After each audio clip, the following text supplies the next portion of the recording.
Halo guys, assalamualaikum warahmatullahi wabarakatuh. Jumpa lagi bersama kami di Marola Channel. Guys, wah, ini asli semakin kacau, semakin gak berujung sepertinya. Makin panas, Hasyim Asyari marah besar karena hasil suara di beberapa daerah tidak diupload ke Sirekap katanya. Bahkan salah satu saksi DPD di Mataram NTB sampai ngamuk karena hasil C1-nya di Tim X. Sementara itu, mantan Kasat TNI ini ingatkan masyarakat hati-hati dengan rezim karena PKI Gaya Baru sedang berkeliaran di pemerintahan katanya. Dan tolong dijaga pengumuman suara Pilpres di KPU yang akan dilakukan pada dini hari katanya. Wah, kacau. Nah, penasaran seperti apa videonya? Mari kita saksikan. Let's go.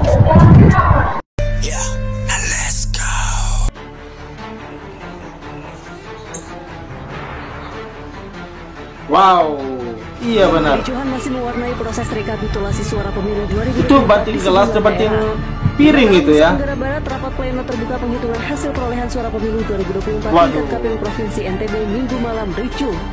Salah satu saksi Dewan Perwakilan Daerah mengamuk usai menuntut penjelasan ke Bawaslu NTB terkait C hasil yang di Tim X atau dihapus di Kecamatan Sekotong, Kabupaten Lombok Barat.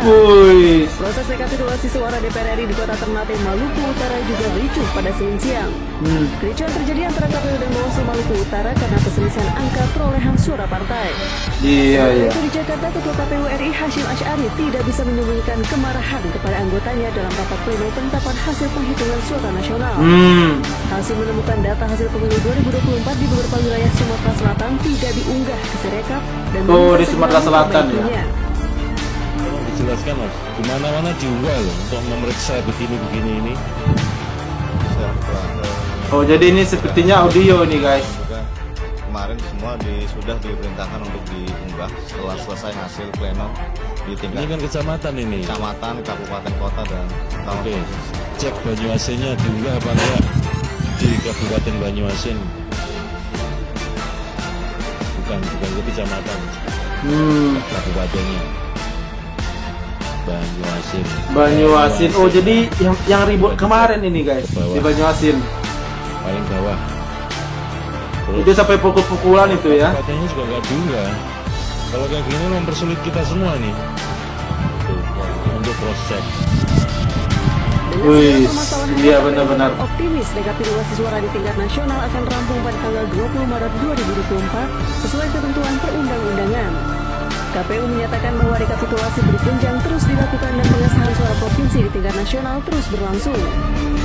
Kalau dilihat optimis atau tidak, kalau lihat proses yang berlangsung di tingkat provinsi ya, yang sekarang ini berlangsung, relatif update-nya relatif sudah mulai satu persatu selesai. Iya.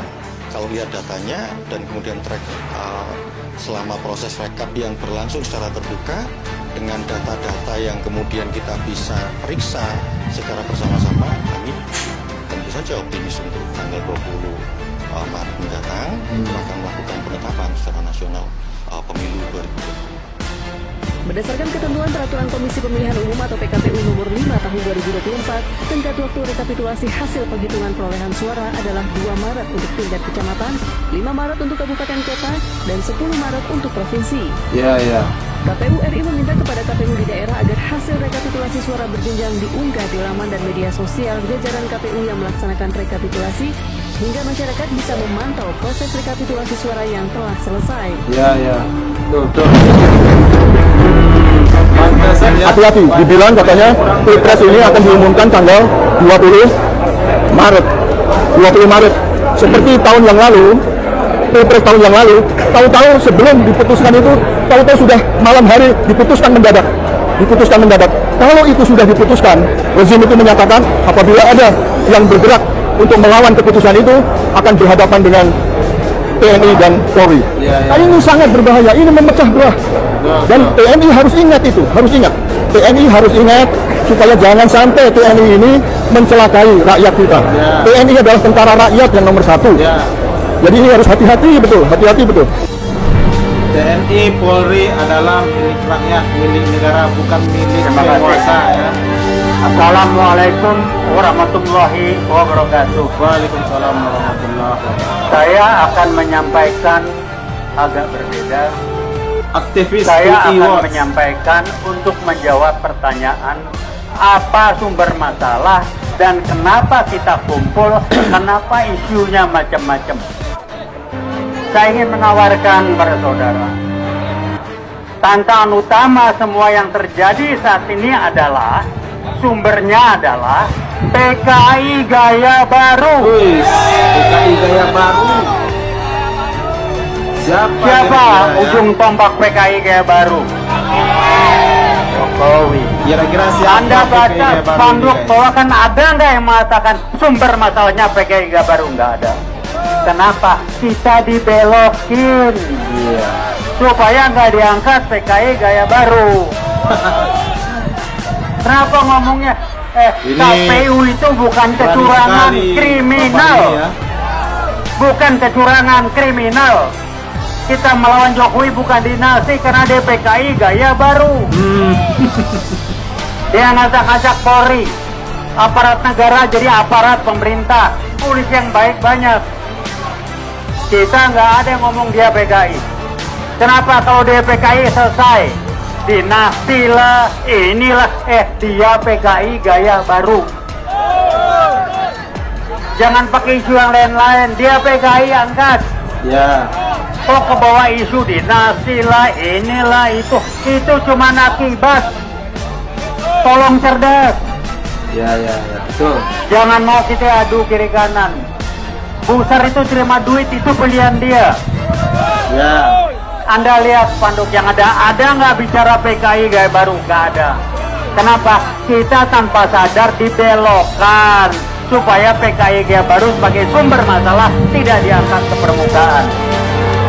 Mau sampai kapan Anda terima dibegoin begini? Saya nggak mau.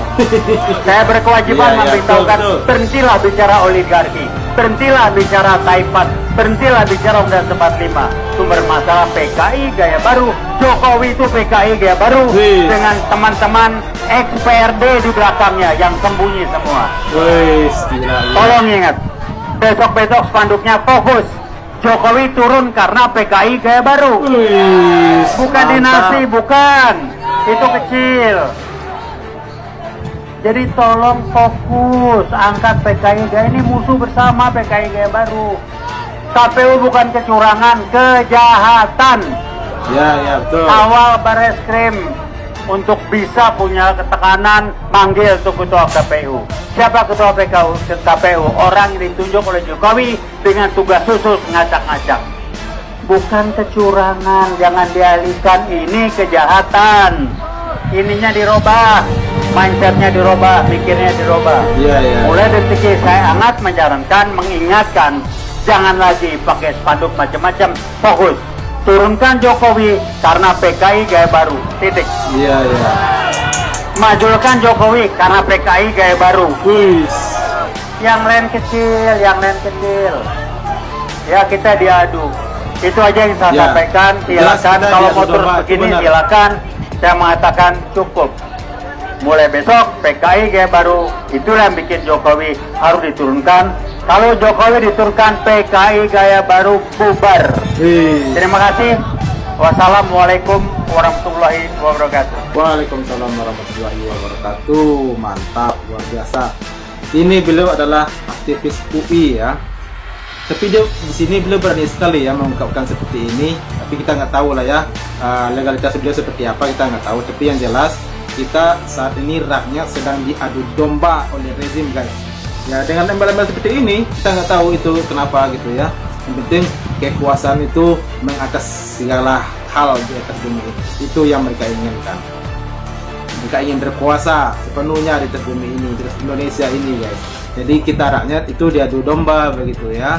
Nah tadi bahkan mantan Kasat TNI tadi itu mengingatkan jika pengumuman pemenang Pilpres 2024 ini pada tanggal 20 Maret nanti itu tolong dijaga gitu ya, sebab jangan-jangan nanti mereka melakukan pada saat waktu Pilpres yang periode yang lalu mereka mengumumkannya pada tengah malam di saat orang tidur. Nah di situ mereka mengumumkan. Nah setelah itu diumumkan itu nggak akan bisa diganggu-gugat lagi guys, dan itu akan berurusan dengan hukum begitu kira-kira. Nah jadi tolong dijaga, jangan sampai kita ketolong lagi begitu ya. Nah, oke guys, terima kasih banyak bagi yang telah menonton dan terus support Marula Channel dan nantikan terus video-video berikutnya dari kami. Terima kasih.